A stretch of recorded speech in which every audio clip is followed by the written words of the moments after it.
in our national imagination, in our national perspective. All of us,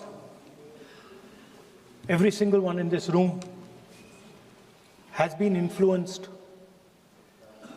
taught, learned a lot from women in their lives. Mothers, sisters, wives. As Rijuji said, of course, Prime Minister and myself don't have that wife issue. So we don't get that input, but we have our mothers and our sisters. Yesterday, I was watching my sister achieve something that, in 5 minutes, achieve something that I have not been able to do in maybe 20 years of my political career, which was to make Mr. Amit Shah ji smile.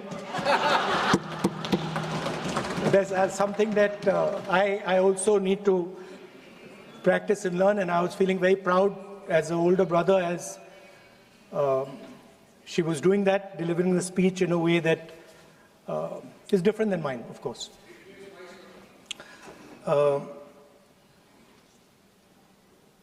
I remember when I was a little boy, I used to be very scared of the darkness. And we used to have this huge dog who used to attack my sister and me all the time. So we were very scared of going out into the garden at night. We were scared of the dog. And one day my grandmother somehow found out about this. And I'm saying this because this was one of the most powerful lessons taught to me in my life by a woman, a grandmother. And my parents had gone out for dinner. And she came, she caught my hand, I still remember, and she took me out into the garden. Dark garden at night, no lights.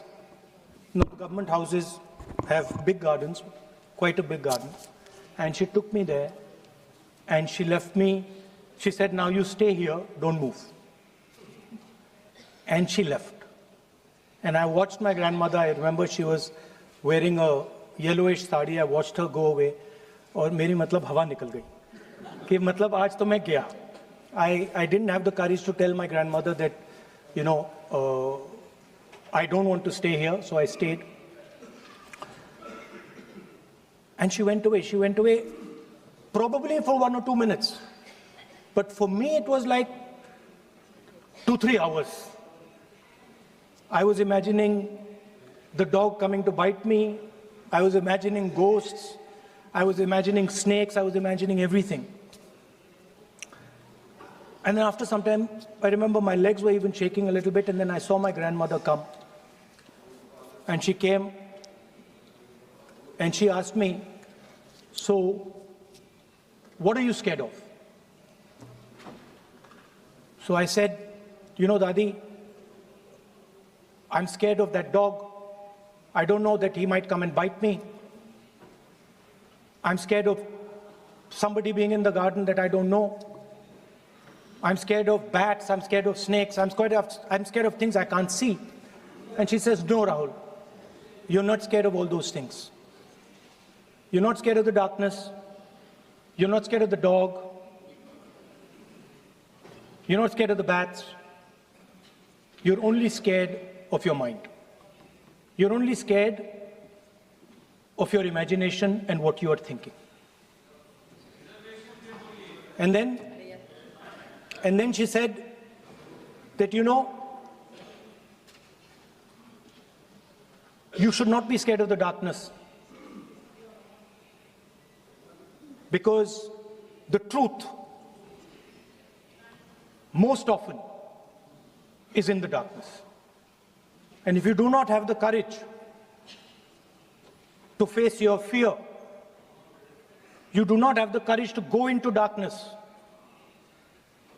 you will not be able to understand the truth. You will not be able to fight for the truth. This is one of the biggest lessons in my life. I use it, it's a political lesson. I didn't realize then. Now as I get older, I realize it was not only a political lesson, more fundamentally it was a religious lesson. I didn't understand then, and what she was saying to me was that Satyam Shivam Sundaram. That's what she'll say. She says that I want you to be able to go into the darkness. I want you to be able to go where you're scared. And I want you to see what the truth looks like.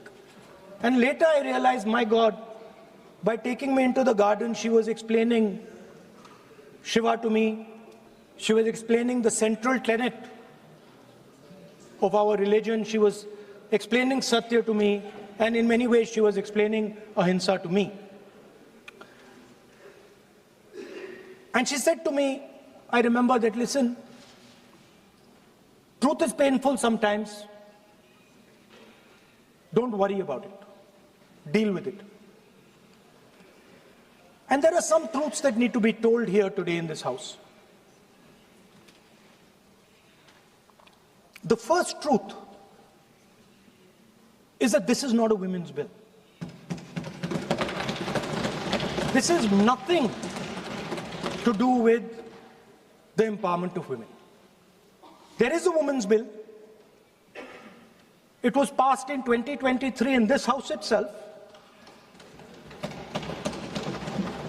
And my friends and teachers in the BJP said that it will be implemented in 10 years' time. That is the women's bill. This is an attempt to change the electoral map of India. Using and hiding behind India's women. And actually it is a shameful act. Because instead of giving them women's reservation, which is very easy to do, and every single opposition person will support it right now, bring that old bill back right now, and we will help you pass it for implementation from this second. Now, that is the women's bill. This is something else. And the truth needs to be told about what this is. There is a central truth in India's history, in India's past and present. And I have become more and more and more aware of this truth. And that is the brutal, cruel, unforgiving treatment of the OBC community, of the Dalit community, and other communities, minorities and women. And this is a historical fact. This need not be argued here. Everybody knows how Indian society treated OBCs, treated Dalits, what was done to them, what was done to their women, what they were allowed to do, what they were not allowed to do, how they were blinded when they read certain documents, how metal was poured into their ears when they heard certain verses. This is a fact. Now, what is being attempted here is a bypass of the caste census.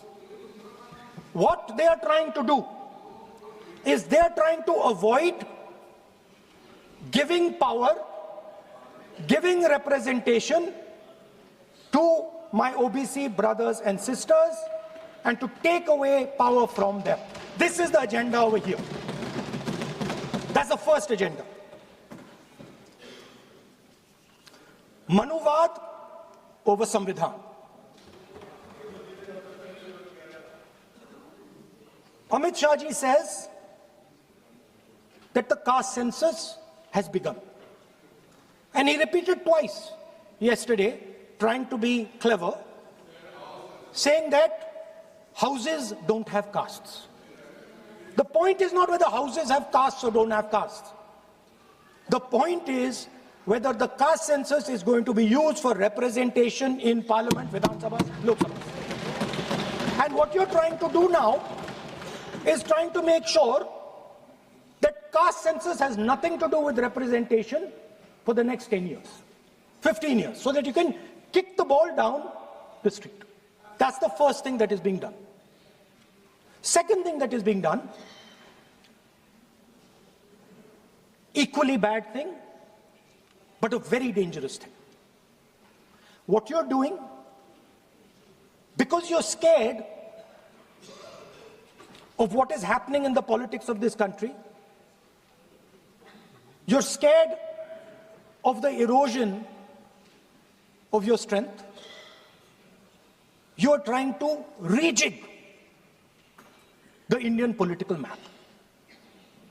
You have done it in Assam, you've done it in Jammu and Kashmir, and now you're imagining that you can do it in India. And you need a constitutional amendment to do that. Now let me explain what you are doing. You are telling the South Indian states, you are telling the northeastern states